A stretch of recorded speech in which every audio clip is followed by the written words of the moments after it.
Imwumviriza ni radio Ijwi rya Amerika ivugira i Washington DC mu Kirundi n'ikinyarwanda. Ni Fidel Niyongabo abaramutsa. Genzi wacu Aloysi Bigirimana dushikiriza amakuru yo hirya no hino kw'isi.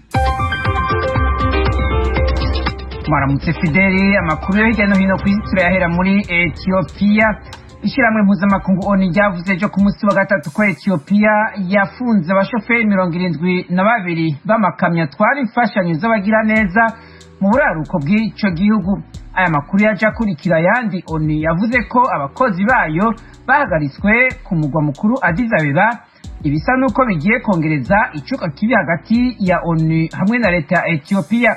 Inyuma y'ingingo yo mu kwezi kw'icenda Ethiopia yafashe yo kwirukana mu gihugu abakozi 7 ba ONU bo ku rwego rwo hejuru bagirijwe ko bivanze mu by'ico gihugu.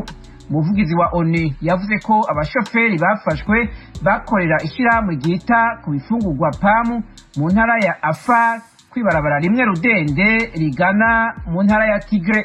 Stéphane Dujarric avugira ONU yavuze ko bariko barasaba ko abo bakozi barekurwa. Ubwoko bwabo badereva bafunzwe ntiburashigwa habona, ariko muri kahise ONU yakunze guhubuzi abashoferi bo mu bwoko bw'abatigreya batwara amakamyo y'ibifungurwa n'izindi mfashanyo muri Tigre. Abashingwamanza muri Ethiopia bavuga ko ifungwa ryabo rikurikiye ingingo y'ubutegetsi bwa Ethiopia yo gufata abo bose bakekwa gufasha abakora iterabwoba hatarinze gutangwa umutahe wo kubahagarika. Ku mugabane wa Buraya abayimukira baharugwa mu majana baratabawe mu bwato bwo kuroba barimwo bwari bwibiye mu mazi nk'uko byavuzwe n'abasirikare b'Ubutaliyano bacungera imbibe z'amazi ejo ku munsi wa gatatu. Abasirikare bacungira izo mbibe bavuga ko batabaye abimukira 396 mu mazi ku kivugo ca Pozzallo mu manuko bushira ubuseruko bw'izinga rya Sicile. Haruhande yabo batabawe abandi bimukira 306 bari bamaze indwi irenga mu mazi mu bwato bw'ishiramwe ry'abagira neza baremerewe kwinjira muri iryo zinga rya Sicile mu Butaliyano.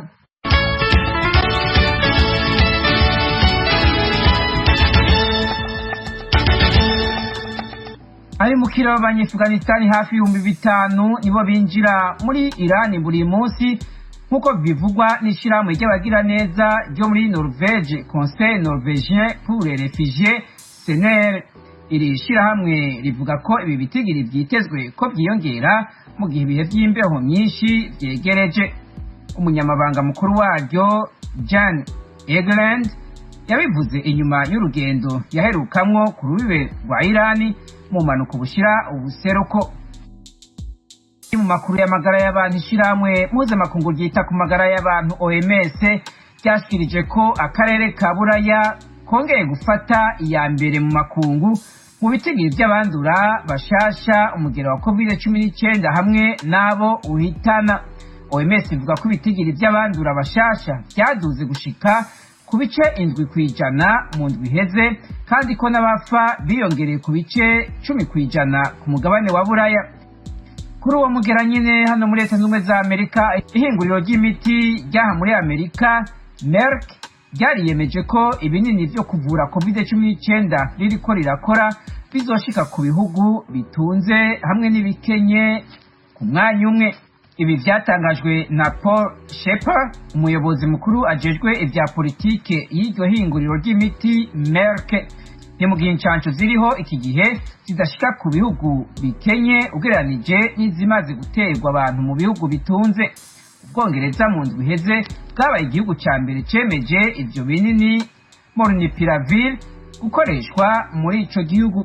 Mu igeragezwa ryakozwe byaragaragaye ko ico kinini catumye abinjira ibitaro kubera COVID-19 bagabanuka ku bice 50% mu bantu bashasha banduye.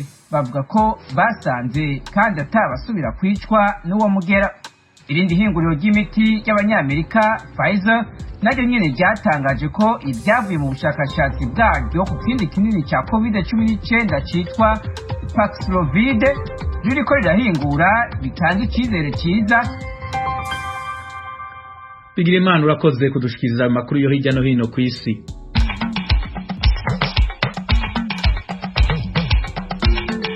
ikoraniro kwihindagurika ry'ibihe mu gisagara ca Glasgow muri Ecosse ririko ritera risozera ibikorwa vyaryo, ririko ritunganya integuro y'urwandiko isaba ibihugu kwihutisha gushira mu ngiro imigambi yo kugabanya imyuka mibi igeramira ibidukikije mu mwaka wa 2022.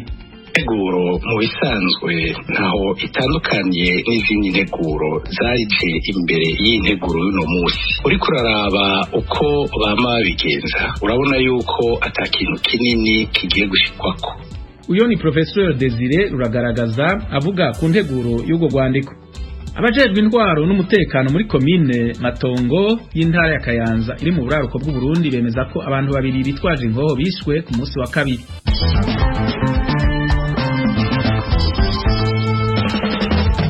Amakuru yo mu karere k'ibiyaga binini. Abakorera mu gisata kijejwe gutahukana impunzi mu Burundi bazindukiye ejo kwa gatatu mu makambi ya Rusenda na Mulongwe ari mu buseruko bwa Kongo gusaba abarundi bayabamwo gutahuka. Vedaste Ngabo yadukwirikiraniye iyi nkuru.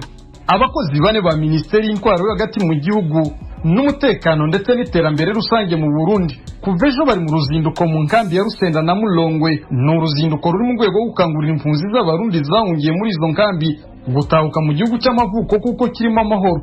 Zimwe mu mpunzi z'abarundi zahungiye mu nkambi ya Rusenda zari zimaze iminsi zifuza gutahukanwa, zirashima leta y'u Burundi yaje kuzikangurira guhunguka. Kuri icambere twabanza tukavuga turashima Imana kandi tugashimira na leta yacu y'u Burundi kubona yaturungikiye indongozi ziza kuturaba, kuko radio yuko twahora hariho abahora bahunguka ku bushake bwabo, abandi bagatinya bakavuga ati jese nohunguka narabona inzego zivuye mu Burundi ziza kutubwira ngo dutahe, none ko badushikiye kuza kutubwira ko dutahe iwacu kwa amahoro tugomba tutangure kwiyandikisha dutahe, kuko nta muntu akwiye kuguma mu buhungiro, kuko abantu bose umuntu wese afise yaza turuka, umuntu wese afise iwabo ko nyene nawo guma mu gihugu atavukiyemo. Kubw'Imana Claude numwe muri izi mpunzi ziri muri inkambi zivuga yuko nubwo bazikangurira gutahukanwa igihe kitaragera kuko batahukanwa bitewe n'uko umutekano ndetse no kutubahiriza uburenganzira bwa muntu bikigaragara mu gihugu cy'u Burundi. Twebwe twakiriye ubu butumwa twabonye yuko umenga kwari ukudukina ku mubyimba, nyuma yo kuba twakira amakuru aturutse mu Burundi, inkuru zivuga ko hirya no hino mu gihugu hagitogwa ibiziga kandi bagiye gukurikirana bagasangana ibiziga by'abantu batavuga rumwe n'umugambwe uri ku butegetsi CNDD-FDD. Kubw'ibyo rero twebwe nk'impunzi tubona ko hatari bwagere ko n'abanyepolitike basanzwe batavuga rumwe nabo bakiri hanze ntibarigira bagira ibiganiro kugira ngo basubire mu gihugu. Usibye iki kibazo cy'umutekano muke utuma bamwe muri aba barundi batifuza gutahuka, hari n'abandi bavuga yuko bafite ikibazo cyabo bahitira baramutse batahutse. Ego turi mu gihugu tutavukiyemo, ariko naho turi mu gihugu tutavukiyemo ntabwo dupanze, turi mu kazi nagani gatoyi nagahema gatoyi mugabo ntitupanze, nta muntu twiruka ko ngo kwezi kwaheze ngo riha. Ese mu gihugu cy'u Burundi twashikayo tuzoshikira he, tuzobahe, bazoduha amaparisera tubemo? Ego twumvise ko bavuga ngo bazotangira isakazo, mbega tuzogenda gusakara mu ishamba cyangwa tuzogenda gusakara mu ibarabara? Mu bintu byatumye tutiyumviramo icyo cyiyumviro batuzaniye n'ibyo birimo. Bimenyimana Nestor ushinzwe gutahukana impunzi mu gihugu cy'u Burundi yamaze impungenge abo barundi bamaze imyaka igera kuri 6 mu buhungiro batinya guhunguka. Turavye cyatumye muhunga kubwacu turabona ko atakigiharuka, abavyemera cyo kimwe nanje ni bana muri mwebwe nta numwe, twebwe tuhaba, twebwe tubibayemo, twagomba tubatangariye. Uwahunze intambara nta ntambara igihari mu Burundi, uwahunze ibyo guhigana by'amoko nta byo guhigana by'amoko yarimo, uwahunze amatora uko turabizi muri kahise ku Burundi amatora yimirije hamwe habaguru, uwahunze ibyo amatora yaraheze. Nubwo biruku umuyobozi userukira impunzi z'abarundi mu Rusenda Jimmy Bishemeye hari icyo asaba izi ntumwa za leta y'u Burundi zaje kubakangurira guhunguka. Turifuza cyane n'ababyoshoboka twemerere muri twebwe agire bakeya na 3 5 bangahe bazohashike hariya hakurya mu Burundi, hanyuma nabo batuzanire iyo nkuru mwatuzaniye, batumenyeshe bati ibyo kuri bagenzuye mu Burundi twasanze ari sawa. Uyu munsi aba bakozi ba leta y'u Burundi biriwe mu nkambi ya Mulongwe gukangurira impunzi nazo zaho gutahuka. Muri Repubulika Demokarasi ya Kongo habarirwa impunzi z'abarundi zigera ku 44,000 Vedaste Gabo kugaragijwe rya Amerika mu Rusenda Mutara Kivu y'Epfo. Abajejwe indwara n'umutekano muri komine Matongo y'intara ya Kayanza iri mu buraruko bw'u Burundi bemeza ko abantu babiri bavugwa ko bari bitwaza ingoho bishwe ku munsi wa kabiri. Inkuru y'umumenyesha makuru w'ijwi rya Amerika Eroje Wirikaneza ari i Nairobi muri Kenya. Abishwe n'abantu b'ibitsina gabo gusa. Ku mafoto yatemberejwe ku mbuga nkoranyambaga byaboneka ko bakiri bato. Musanteri wa komine Matongo yemeje ko abantu babiri bishwe n'inzego zijejwe umutekano wundi arakomereka. Ariko Nsabiyumva ariko yatubwiye ko atamajwi canke ibindi bibazo bari butwishure ko bavuga ko ari umuvugizi w'ubushikanganje bujejwe intwaro yo hagati mu gihugu n'umutekano ari bugire byinshi atangaza. Nkurikiye nawe nyene kwabaye nkuko yashinje gucisha make. Mu butumwa bugufi yarungikiye amenyesha makuru bwanditse muri rurimi rw'igifaransa yagize ati hasambuwe akarwi k'iterabwoba muri aka gatondo Matongo mu ntara ya Kayanza bihevye babiri baricwa umwe arakomereka cane uwundi nawe yongera arafatwa. Umwe mu bajejwe intwaro n'umupolisi bakomerekejwe na grenade yatewe n'ako karwi igihe habwa gukozanyako. Buramatari wa Kayanza Colonel Hamikisha hayo azwi kandi yafatwa nk'umwe mu bategetsi batimana amakuru nawe nyene nta kintu kinini yashikirije. Muri make yabwiye bagenzi bacu bakorera mu buraruko bw'igihugu ko abishwe bariko bagomba guhungabanya umutekano kandi bari basanzwe baronderwa kuva ku munsi w'Imana uheze. Yongeye ko bazananye ku ruhande rw'ishamba cimeza rya Kibira igice kitari gito c'intara ya Kayanza cegamiye harimo n'amatongo. Colonel Cishahayo yahamagariye abanyagihugu kugumiza umutima mu nda ariko bakarikanura bakarya kara komite zijejwe umutekano mu gihe cose bagize ico bikeka. Umunyagihugu atashimye ku mwidondoro w'umenyekana yavuze uko vyagenze n'uwaho mu gace abo bantu biciwemwo kazwi nko mu Kigwati.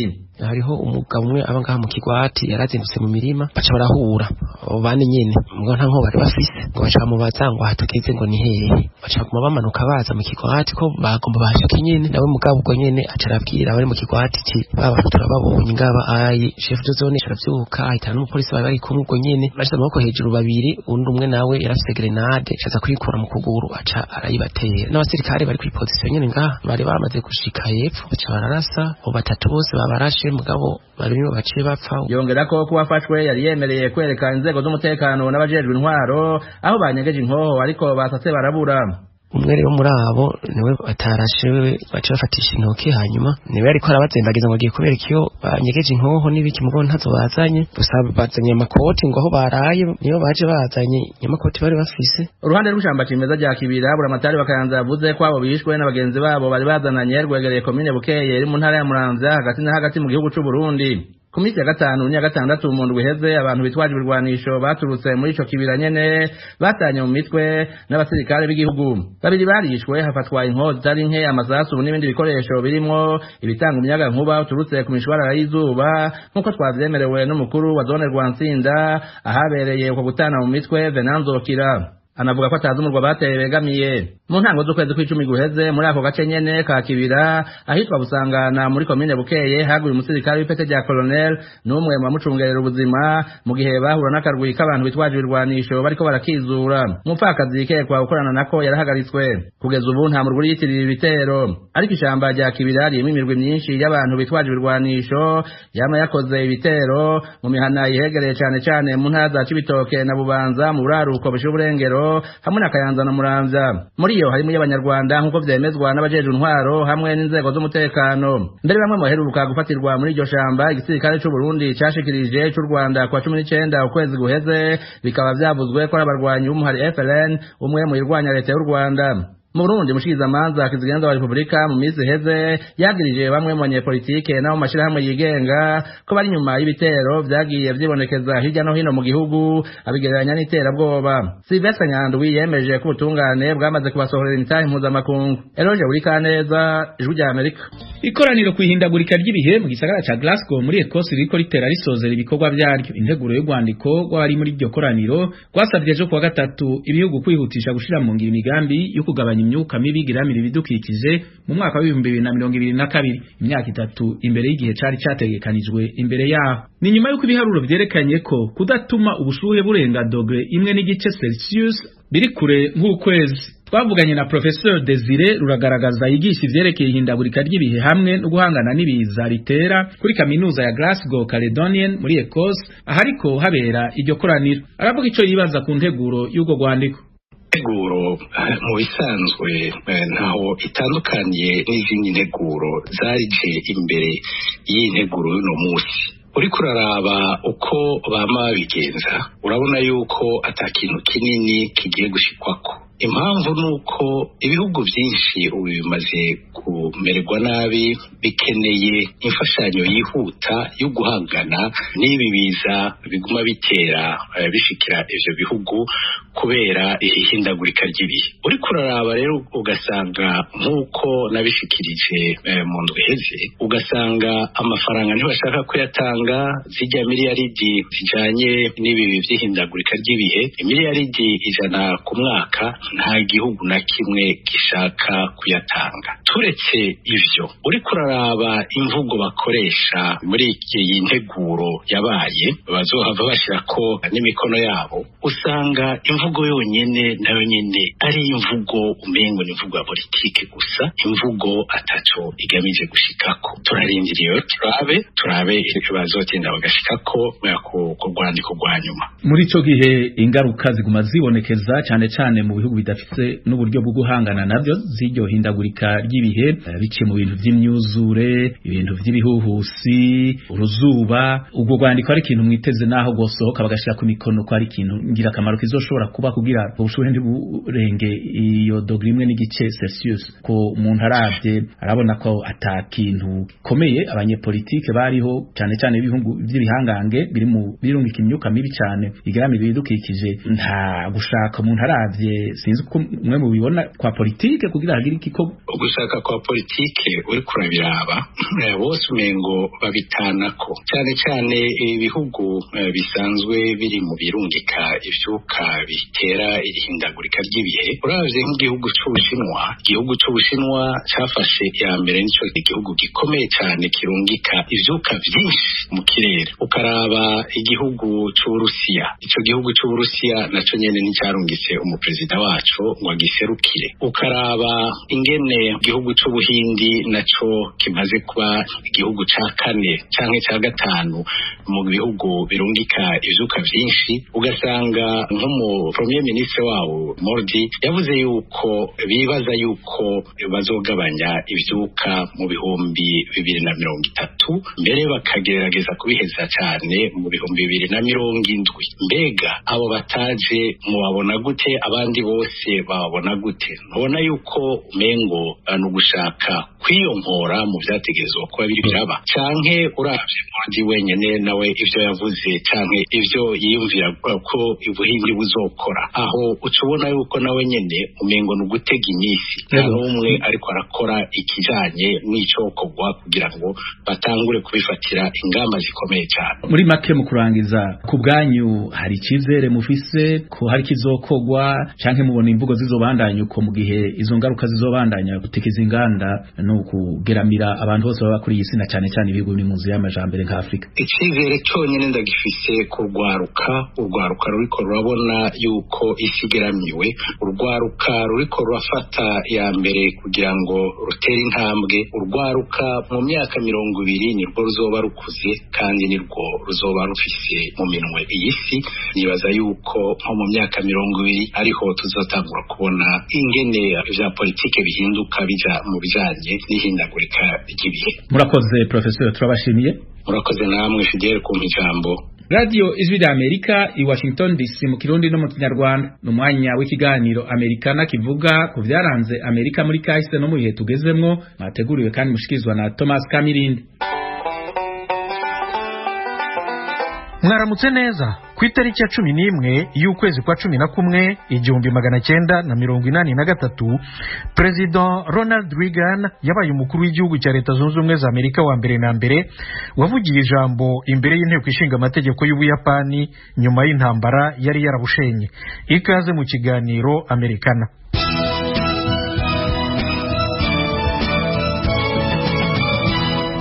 Umubano mwiza uri hagati y'Ubuyapani na Leta Zunze Ubumwe za Amerika wabanjirijwe n'intambara mbi ibihugu byombi byarwanye.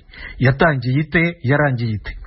Mu gitondo cyo ku itariki ya 7 y'ukwezi kwa 12 1941, Abayapani bagabye igitero gitunguranye ku cyambu cya gisirikari cya Leta Zunze Ubumwe za Amerika cyitwa Pearl Harbor mu birwa bya Hawaii hagati mu nyanja ya Pasifika, ni nko ku birometero 4,000 uvuye mu mujyi wa Los Angeles uri mu burengerazuba bwa Amerika. nk'uko tubisanga ku rubuga rw'ububiko bw'inyandiko za guverinoma ya Amerika. Igitero cyahitanye kinakomerekeramo abanyamerika 3,435 cyashenye cyangwa cyangiza indege za gisirikari 188 n'amato y'intambara 15. Naho ku ruhande rw'abayapani abapfuye n'abakomeretse ntibageze no kwijana. Batakaje indege z'intambara 29 n'utwoganyanja duto 5. Amerika yarahababariye cyane. Bukeye bwaho mu ijambo yagejeje ku bene gihugu arivugira imbere y'inteko ishinga amategeko imitwe yombi iteranye, President Franklin Delano Roosevelt yisiriye tariki y'igitero umunsi w'umuvumo, le jour de l'infamie mu gifaransa, the day of infamy mu cyongereza. Iki gitero cyatumye Amerika yinjira ku mugaragaro mu ntambara ya kabiri y'isi yose. Ibihugu byombi, Leta Zunze Ubumwe za Amerika rero n'Ubuyapani, byarwanye intambara ikaze cyane kugera mu 1945 ubwo Leta Zunze Ubumwe za Amerika yarashe intwaro za kirimbuzi, bombe atomique mu gifaransa, za mbere na mbere n'iza nyuma mu mateka kugeza ubu ku kindi gihugu. Ku itariki ya 6 y'ukwa munani 1945 igisasu kirimbuzi cya mbere cyaguye ku mujyi wa Hiroshima. Ako kanya mu kanya gato cyane cyahitanye abantu 80,000 nk'uko tubisoma ku rubuga history.com rwazobereye mu by'amateka ya Leta Zunze Ubumwe za Amerika. Hashize iminsi 3 ku itariki ya 9 y'ukwa munani 1945 bomba atomike ya kabiri yaguye ku mujyi wa Nagasaki ihitana abantu bagera ku 40,000 ako kanya. Ubwo kandi indege z'intambara za Amerika zari zimaze igihe zirasa ku Buyapani urubura rw'ibisasu bisanzwe. Byose byasenyaguye Ubuyapani ku buryo butangaje. Abahanga mu by'amateka ariko bemeza ko bomba atomike za Hiroshima na Nagasaki arizo zatumye Ubuyapani bushyira intwaro hasi, bwemera ko butsinzwe nta yandi mananiza. Nyuma y'intambara, perezida wa mbere na mbere wa Leta Zunze Ubumwe za Amerika wagiye gusura Ubuyapani ku mugaragaro ni Gerald Ford mu kwezi kwa 11 1974.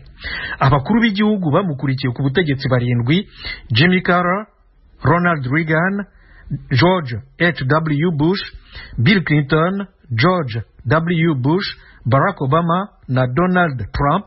Nabo bose basuye Ubuyapani mu rwego rw'umubano wihariye w'ibihugu byombi, bamwe ndetse inshuro zirenze imwe.